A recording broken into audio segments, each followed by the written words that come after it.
First contact and deception. The massive Xeraxian warship materialized at the edge of Sol system, its obsidian hull absorbing, rather than reflecting starlight. Supreme Commander Crix stood motionless on his command deck, his four violet eyes narrowing as holographic displays materialized around him, showing sensor readings of the human vessels scattered throughout their space. "Primitive," he rumbled, his translator converting the harmonics of his native tongue into standard Galactic, just as our long-range scans indicated. He turned to his second-in-command, Commander Ven. "These humans still use ionic propulsion. Their ships leak radiation signatures like wounded prey. What the Xeraxian commander couldn't detect were the quantum state engines and reality-folding drives carefully masked beneath layers of deliberately antiquated technology. The human ships appeared to lumber through space like outdated cargo haulers and patrol craft, their true capabilities hidden behind a carefully orchestrated deception." On the bridge of the Earth Defense Force flagship Artemis, Admiral Helena Wong watched the alien vessel through sensors that by all rights shouldn't exist according to known physics. Her ship, while appearing to be nothing more than an aging command vessel with visible repair patches and power fluctuations, was humanity's most advanced warship. "Status of Operation Masquerade?" she asked quietly. Her tactical officer, Commander James Chen, responded just as softly. "All systems nominal, Admiral. Quantum signatures are fully masked. They're seeing exactly what the profile calls for, a technically adolescent species barely worthy of notice." Wong nodded, satisfaction hidden behind a carefully neutral expression. For 5 years, humanity had prepared for this moment. Their quantum scouts had detected the Xeraxian Empire's methodical expansion long before first contact, giving Earth precious time to implement their most ambitious strategy yet. "They're initiating contact," reported Lieutenant Sarah Martinez from Communications. "Standard first contact protocols, just as intelligence predicted." "Very well." Wong straightened her intentionally wrinkled uniform. "Let's give them the show they're expecting." The main viewscreen flickered to life, revealing Supreme Commander Crix's imposing form. His crystalline exoskeleton shifted through shades of deep purple and gold, colors that Earth's synapsychologists had identified as indicating absolute confidence and mild amusement. "Greetings, representatives of Earth," the alien's translator rendered his harmonic speech into English. "I am Supreme Commander Crix of the Xeraxian Empire. We have come to offer you the benefits of our protection and guidance." Wong bowed slightly, allowing a tremor of awe to enter her voice. "We are honored by your presence, Supreme Commander. I am Admiral Wong of the Earth Defense Force. While our capabilities are modest compared to your own, we welcome the opportunity for peaceful contact." Right on cue, one of her bridge officers accidentally caused a power surge, resulting in a shower of harmless sparks from a nearby console.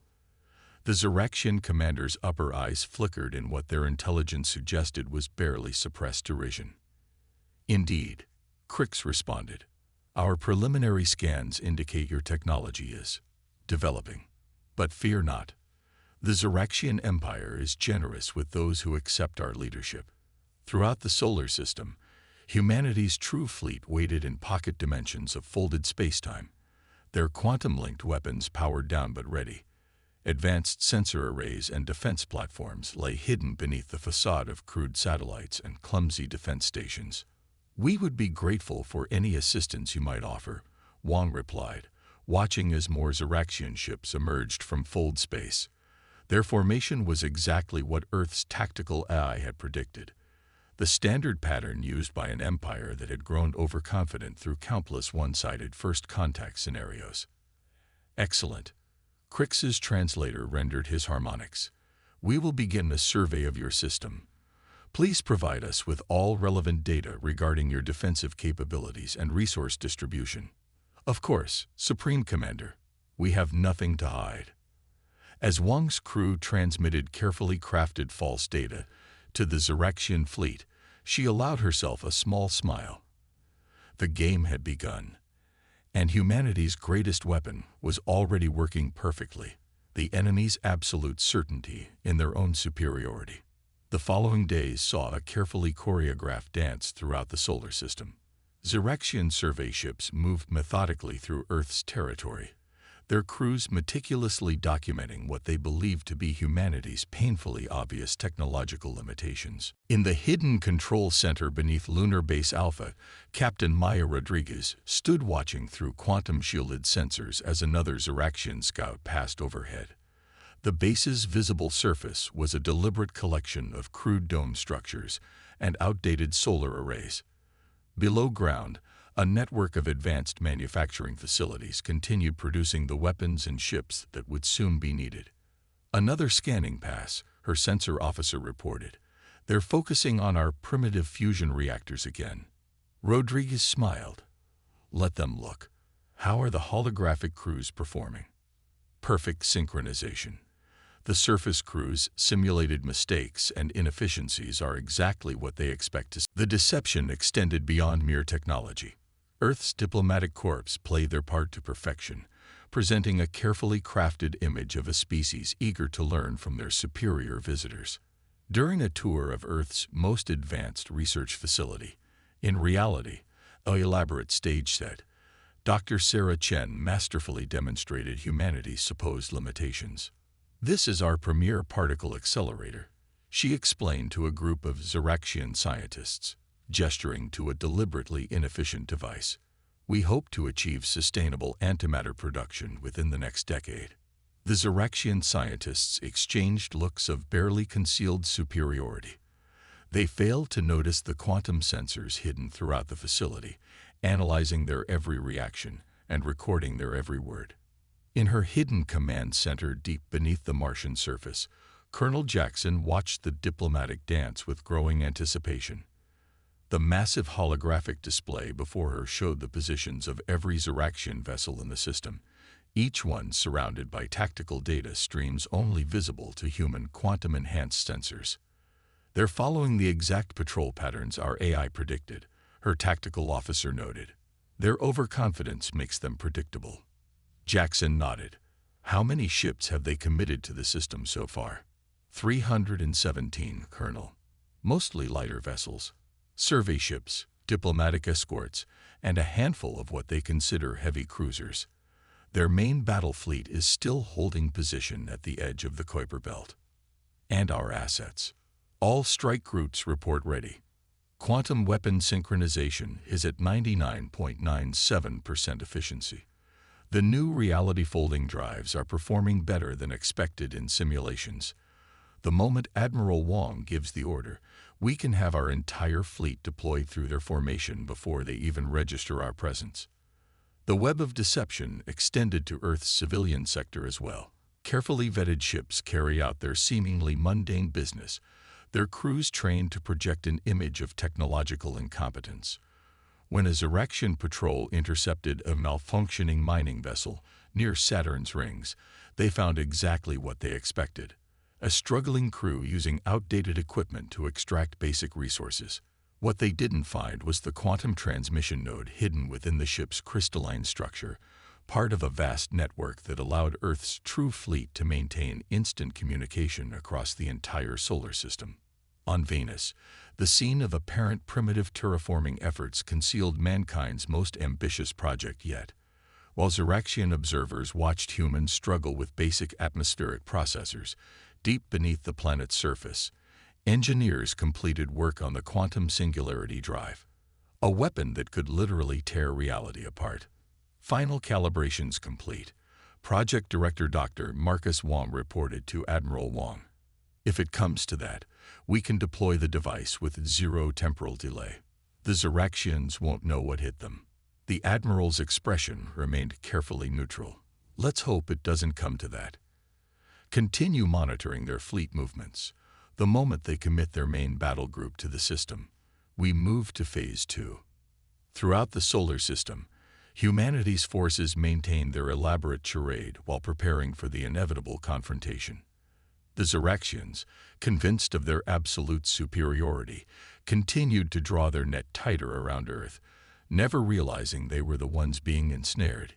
In orbit around Neptune, Sub-Commander Zex supervised the deployment of what the Ziraxians considered to be a sophisticated surveillance network. The arrays of quantum sensors and reality phase detectors would have easily uncovered any known form of stealth technology, but they were useless against human ships hidden in dimensions the Ziraxians didn't even know existed. The humans continue to impress me with their inadequacy, Zex reported to Supreme Commander Crix. They haven't detected a single component of our surveillance network. Their sensors are barely able to detect normal space radiation. Crix's response carried the harmonic overtones of smug satisfaction. Excellent. Proceed with the final phase of the assessment. It's time to show these primitives their true place in the galaxy. As the transmission ended, Zex failed to notice the quantum fluctuation that indicated his private communication had been intercepted and analyzed by Earth's AI systems. In her quarters aboard the Artemis, Admiral Wong received the decoded message and allowed herself a genuine smile. "They're right on schedule," she murmured. "Time to prepare for their education." Breaking point. Supreme Commander Crix stood before the assembled human leadership in the United Earth Council chamber, his crystalline form towering over the seemingly nervous representatives. The chamber itself was a masterpiece of deception, deliberately designed to appear impressive by primitive standards while suggesting technological limitations. "The assessment period is complete," Crix announced, his harmonics carrying tones of absolute authority. "The Ziraxian Empire has determined that your species requires immediate guidance. You will surrender control of your military and industrial facilities to our oversight within the next solar day." Admiral Wong, seated among the council members, noted how the alien commander didn't even phrase it as a request. Perfect. She exchanged subtle glances with other key military leaders scattered throughout the chamber, each one confirming readiness through quantum-encrypted neural links invisible to Ziraxian scanning technology. Council President Maria Santos rose, her voice carefully modulated to show appropriate concern.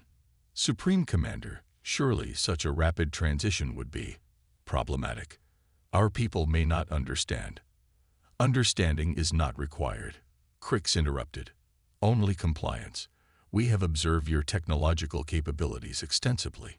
Any resistance would be futile and wasteful." His upper eyes flickered with amusement. "We will, of course, provide generous compensation for your cooperation."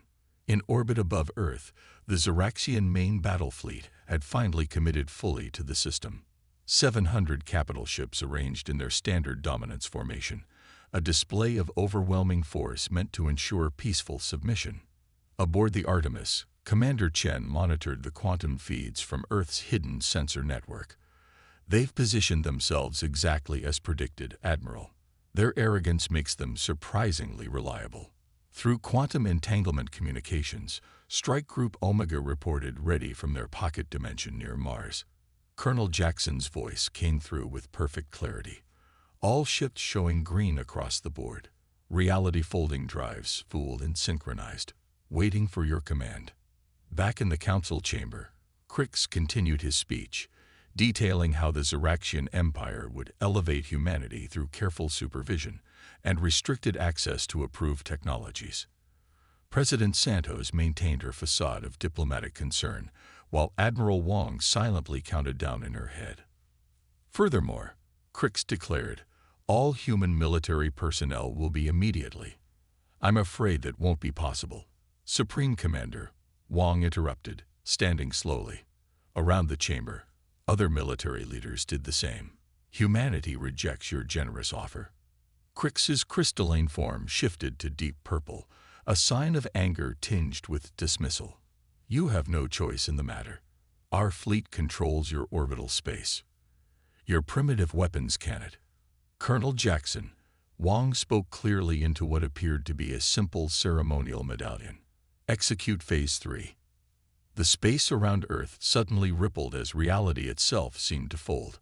Hundreds of human warships materialized simultaneously throughout the Ziraxian formation, their quantum state drives allowing them to appear literally inside the enemy's defensive screens. On the Dominion's bridge, alarms screamed as sensors registered impossible energy readings. Ship after ship emerged from dimensions the Ziraxians hadn't known existed, their sleek forms bearing no resemblance to the primitive vessels they'd observed during their assessment. Impossible. Sub-Commander Zex's harmonic scream carried through the quantum-encrypted channel. They're ships. They're inside our shields. They're using technology we've never. His transmission cut off as the first quantum-linked weapons fired. Synchronized energy beams struck multiple targets simultaneously, ignoring defensive screens designed to stop normal weapons fire. Dozens of Ziraxian ships discovered too late that reality itself had turned against them. In the council chamber, Crix's translator struggled to keep up with his rapid-fire harmonics. What is this treachery? You've hidden your true capabilities. Deceived us.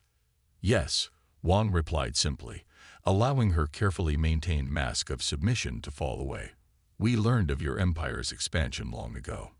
Watched as you subjugated species after species through technological intimidation. We decided a different approach was needed. Through the chamber's windows, flashes of light marked the space battle raging above. The Ziraxian fleet, caught completely off guard, struggled to respond to attacks coming from weapons they didn't understand and enemies appearing from dimensions they couldn't detect. Colonel Jackson, Wang spoke into her quantum comm. Status report. Proceeding exactly as simulated, Admiral. Their ships can't adapt to our quantum-linked weapons fast enough. We're herding their surviving vessels into the containment zone. Dr. Chen's reality anchor is standing by. Crix's form had shifted to a pale lavender, a color Earth's synapsychologists had never seen before. How? He demanded. How did you achieve this level of technology without our detection? Because you saw exactly what you expected to see, Wang explained. Your empire's greatest weakness is its absolute certainty in its own superiority. We simply had to play to your expectations. On every front, the carefully maintained deception fell away. Hidden defense platforms emerged from fold space throughout the solar system. The primitive-seeming satellites revealed their true forms as quantum weapon arrays. Even the council chamber itself transformed, its holographic disguise dissolving to show the advanced command center it had always been. We've known about the Ziraxian Empire for 5 years, Wang continued.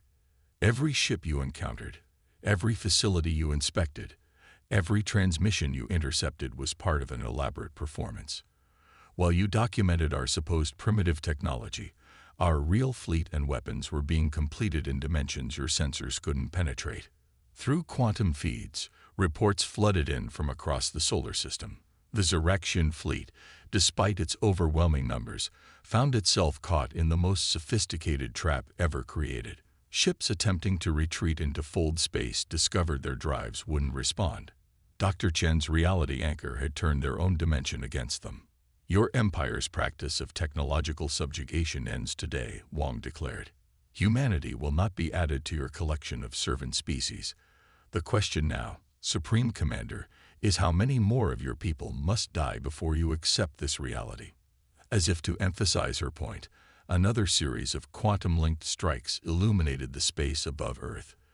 The Ziraxian Empire was about to learn a harsh lesson about the dangers of underestimating a species that had spent years preparing for this exact moment. Tables turned. The battle for Sol system unfolded across multiple dimensions simultaneously. Humanity's quantum-linked fleet moved with impossible precision, their reality-folding drives allowing them to appear and disappear at will through the Ziraxian formation. What had started as a show of force by the alien empire had transformed into a desperate fight for survival. Aboard the Artemis, Admiral Wang watched the tactical display with calculated satisfaction. Status of the containment operation, Commander Chen. Proceeding as planned, Admiral. Strike groups Lambda through Phi have corralled their remaining capital ships into the Jupiter gravity well. Dr. Chen's reality anchor is holding. They can't escape into fold space. The Ziraxian fleet's previous formation, designed to project overwhelming power, had become a liability. Their ships, packed tightly together for maximum psychological impact, now found themselves unable to maneuver effectively against an enemy that could literally appear inside their defensive screens. On the Dominion's bridge, Supreme Commander Crix watched in horror as another wave of quantum-linked strikes bypassed his fleet's most sophisticated defenses. "Impossible," he whispered, his translator struggling to convey the complex harmonics of disbelief. "Our shields are based on fundamental universal constants. Nothing can." "Sir," his sensor officer's harmonics carried pure terror. "Human vessels detecting inside the Dominion's internal space. They're materializing within our hull structure." Colonel Jackson's strike team had phase-shifted directly into the Ziraxian flagship's engineering section. Teams of quantum-armored Marines deployed through reality-folded space, their weapons designed to disable rather than destroy. Earth wanted prisoners, not martyrs. "Engineering section secured," Jackson reported through the quantum network. "Their technology is surprisingly primitive once you get past the crystalline aesthetics." Dr. Chen was right. They haven't even scratched the surface of true quantum mechanics. Throughout the solar system, the carefully maintained facade of human technological inferiority dissolved completely. Lunar Base Alpha shed its holographic disguise, revealing a massive quantum forge complex. The primitive defense satellites around Earth transformed into a network of reality-phase weapon platforms that could target ships across multiple dimensions simultaneously. In the Mars Orbit Containment Zone, Sub-Commander Zex watched helplessly as his battle group was systematically disabled by weapons that seemed to defy physics itself. "How?" he demanded over the fleet channel. "How did they hide all this?" "Our surveys were thorough. Because we showed you exactly what you wanted to see." Colonel Jackson's voice came through on their own command frequency, demonstrating yet another layer of human technological superiority. "Your Empire's arrogance made you surprisingly easy to deceive." The Artemis itself finally revealed its true form, quantum state armor flowing like liquid metal as the fake hull plates dissolved. The ship that emerged bore no resemblance to the primitive vessel the Ziraxians had dismissed. It was a perfect fusion of art and technology, its very structure existing partially in dimensions the aliens couldn't even perceive. Strike Group Omega reports the last Ziraxian heavy cruiser has been neutralized, Commander Chen announced. "All remaining enemy vessels are contained within our reality anchors. They're not going anywhere." Admiral Wong nodded, allowing herself a moment of satisfaction before focusing on the next phase. "Open a channel to all Ziraxian vessels. Let's see if they're ready to discuss terms." Supreme Commander Crix's image appeared on the quantum-linked display, his crystalline form now a pale, almost translucent lavender. Earth's synapsychologists would later identify this as the first recorded instance of Ziraxian existential dread. "How long?" Crix demanded, his harmonics stripped of all previous arrogance. "How long have you possessed this level of technology?" "Long enough to prepare this reception for your Empire," Wong replied calmly. "Every primitive ship you scanned, every outdated facility you inspected, every bumbling human crew you encountered, all of it was an elaborate performance designed to exploit your species' one critical weakness, your absolute certainty in your own superiority." Through the quantum network, reports continued to flow in from across the solar system. The Ziraxian fleet, despite its impressive numbers, had been completely neutralized in less than an hour. Their much-vaunted technology, used to intimidate countless other species, had proved useless against weapons and defenses operating on principles they didn't even understand. "Your Empire's practice of technological subjugation ends today," Wong continued. "Humanity will not be added to your collection of servant species. The choice now is yours. Surrender and open genuine diplomatic relations, or force us to demonstrate even more of our capabilities." As if to emphasize her point, Dr. Chen's quantum singularity drive powered up near Venus. The very fabric of space-time rippled visibly, causing every Ziraxian sensor to scream in alarm.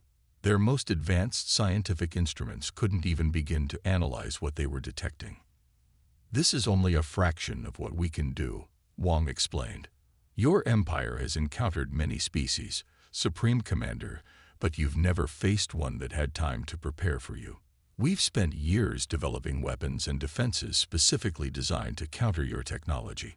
How many more demonstrations would you like? In the Mars containment zone, Colonel Jackson watched as Zeraxian crews began powering down their weapons. Their ships, once proud symbols of Imperial might, now hung motionless in space, held in place by forces they couldn't comprehend. We used to wonder why we hadn't detected any other advanced quantum-capable civilizations in our early surveys. Jackson mused to her tactical officer. Turns out the Zeraxians got to them first, forced them into technological stagnation. Well, that ends today. The battle for Sol system was over almost as quickly as it had begun. Humanity had revealed itself not as the primitive species the Zeraxians had dismissed, but as something far more dangerous, an enemy that had studied them, prepared for them, and developed weapons specifically designed to render their technological advantages meaningless. The question now was what to do with an empire that had just discovered it wasn't nearly as superior as it had believed. Victory and consequences. 3 days after what historians would later call the Sol system revelation, Admiral Helena Wong stood in the real United Earth Council chamber, addressing representatives from both humanity and the Zeraxian Empire. The chamber's quantum displays showed hundreds of disabled Zeraxian ships held in containment zones throughout the solar system. The terms of surrender are non-negotiable, Wong stated, her voice carrying easily through the vast space. The Zeraxian Empire will immediately cease all forced technological subjugation of other species. You will withdraw your oversight forces from every world currently under your control. Supreme Commander Crix, his crystalline form still showing the pale lavender of existential uncertainty, raised his primary appendage. And if we refuse? Dr. Sarah Chen stepped forward, activating a holographic display that showed the quantum singularity drive's test results. Then we demonstrate this device's full capabilities on an uninhabited system. After you witness that, we can continue our discussion. The Zeraxian scientific advisors present physically recoiled from the data streams. They couldn't understand exactly what they were seeing, but they recognized enough to be terrified. Their empire's technological superiority, maintained for centuries through careful suppression of other species, had been completely upended in less than a week. How many? Crix's harmonics carried a new tone, one of genuine curiosity beneath the fear. How many other species have you contacted? How many have you armed with these capabilities? None, Admiral Wong replied simply. We detected your empire's expansion patterns 5 years ago and chose to prepare accordingly. Unlike the Zeraxians, humanity doesn't believe in forcing our technology on others. But we will ensure they have the freedom to develop their own. In orbit above Mars, Colonel Jackson supervised the careful examination of surrendered Zeraxian vessels. What they found confirmed their initial assessments. The Empire's technology, while advanced by most standards, had stagnated due to their own arrogance. They stopped innovating centuries ago, Jackson reported to the Quantum Network. Once they achieved technological superiority over their neighbors, they focused entirely on maintaining that gap through suppression, rather than advancing further. They never even considered the possibility that someone might leapfrog past their level of development entirely. The implications of humanity's victory rippled through the galaxy. On dozens of worlds previously dominated by the Zeraxian Empire, subjected species watched in amazement as their overlord ships suddenly began withdrawing. The age of technological subjugation was ending. In the council chamber, discussions turned to the future. Humanity's goal was never conquest. President Santos explained to the assembled diplomats, "We hid our capabilities and allowed you to underestimate us because we wanted to end your empire's practice of suppression without destroying your civilization in the process." But why? Sub-Commander Zex, now acting as a diplomatic advisor, asked, "Why not simply reveal your power immediately? Demand our surrender from the start." "Because that would have only replaced one form of technological intimidation with another," Wong answered. "We needed your empire to understand viscerally the consequences of your own arrogance. The lesson had to be memorable." Through quantum-encrypted channels, reports began arriving from Earth's deep space observatories. Other spacefaring civilizations, previously hidden or suppressed, were beginning to emerge. The guardian of their sector was no longer able to enforce technological stagnation. Your empire will be allowed to maintain its current territories, President Santos continued, but under strict oversight. Earth will establish quantum monitoring stations throughout your space. Any attempt to resume your former practices will be met with immediate consequences. Commander Chen's tactical display showed the shift in real time as Zeraxian ships throughout the galaxy began standing down. Some tried to resist, to maintain their position of dominance over subjected worlds. They quickly discovered that humanity's reach extended far beyond the Sol system. We've established quantum-linked defense platforms in every system previously under Zeraxian control, Chen reported. Any of their ships attempting to maintain military presence against local wishes will find their technology unreliable. In the days that followed, humanity began the delicate process of reshaping galactic society. Earth established direct contact with species previously suppressed by the Zeraxians, offering them not advanced technology, but something far more valuable: the freedom to develop on their own terms. We're not here to replace the Zeraxian Empire as the galaxy's technological overlords, Admiral Wong explained to a gathering of representatives from newly liberated worlds. Earth's role will be to ensure that no species can ever again use technological superiority as a tool of subjugation. The quantum network brought reports of civilizations already beginning to advance, freed from the artificial limitations imposed by their former overlords. Some had maintained secret research programs, hidden from Zeraxian oversight. Others were rediscovering knowledge that had been deliberately suppressed. In her private quarters aboard the Artemis, Admiral Wong reviewed the latest data with a sense of satisfaction. Phase 1 is complete, she reported to Earth's Unified Command. The Zeraxians are contained, and their subjected worlds are free to develop independently. In Phase 2, President Santos asked, already beginning. Our quantum scouts have detected 3 other expansionist empires following the Zeraxian model of technological subjugation. They'll be receiving their own demonstrations soon enough. The age of imperial technological suppression was ending. Humanity had revealed itself not as the primitive species the Zeraxians had dismissed, but as something far more dangerous, a civilization that understood the responsibility that came with advanced technology. The galaxy was changing, and Earth would ensure it changed for the better. Not through force or suppression, but by standing guard against those who would use technological superiority as a weapon of domination. The lesson of the Sol system revelation would echo through the cosmos. Underestimate humanity at your own peril.